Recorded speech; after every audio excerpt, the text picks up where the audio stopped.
తదుపరి ధనుసు రాశి.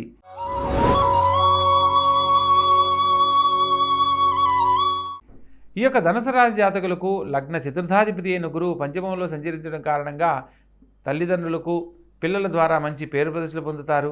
సంతాన భాగ్యం కోసం ఎదురు చూసే వారికి సత్సంతాన ప్రాప్తి కలుగుతుంది. ప్రత్యేకంగా షష్టమ స్థానంలోకి మారుతున్న చంద్రుడి కారణంగా వారం చివరిలో తల్లిగారి ఆరోగ్యం పట్ల జాగ్రత్త వహించండి.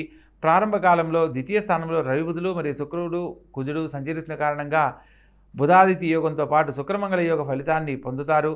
చేపట్టిన ప్రతి పనిలో కూడా విజయం లభిస్తుంది. తృతీయ స్థానంలో శని మరియు రవిచంద్రులు సంచరిస్తున్న కారణంగా తోడబుట్టిన వారి సలహా మేరకు చేసే ప్రతి పనిలో కూడా విజయం లభిస్తుంది. తోడబుట్టిన వారితో ఎటువంటి వాగ్వివాదాలకు వెళ్ళకూడదు. ముఖ్యంగా వారి యొక్క సలహాను పాటించి మీరు ఏ పనిని ఆచరించినా ఆ పనుల్లో తప్పక విజయం లభిస్తుంది. చతుర్థ స్థానంలో రాహుగ్రహ సంచారం జరుగుతున్న కారణంగా విద్యార్థి దశలో ఉన్న వాళ్ళు, కంప్యూటర్ రంగంలో రాణించాలనుకున్న వారికి ఇది అత్యద్భుతమైన కాలం. దూర ప్రాంతాలకై ఎటువంటి ప్రయత్నం చేసినా అనుకూలిస్తుంది.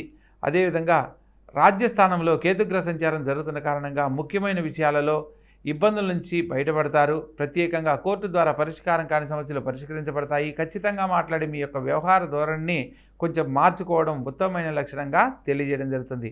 కాబట్టి మొత్తం మీద ఈ రాశి వారికి చతుర్థ స్థానంలో రాహుగ్రహ సంచారం జరుగుతుంది. అదేవిధంగా ద్వితీయ స్థానంలో కుజుడు మరియు శుక్రగ్రహ సంచారం జరుగుతున్న కారణంగా ప్రత్యేకించి ఈ గ్రహాలకు సంబంధించిన నవగ్రహ ప్రదక్షిణ కనుక చేసుకున్నట్లయితే అనేక రకాల శుభాలు సకాలంలో పొందుతారు. తత్కారణంగా జీవితంలో ఉన్నతమైన జీవితంలో స్థిరపడడానికి అవకాశాలు ఏర్పడతాయి. కాబట్టి ఆచరించండి, ఆనందకరమైన జీవితంలో జీవించండి.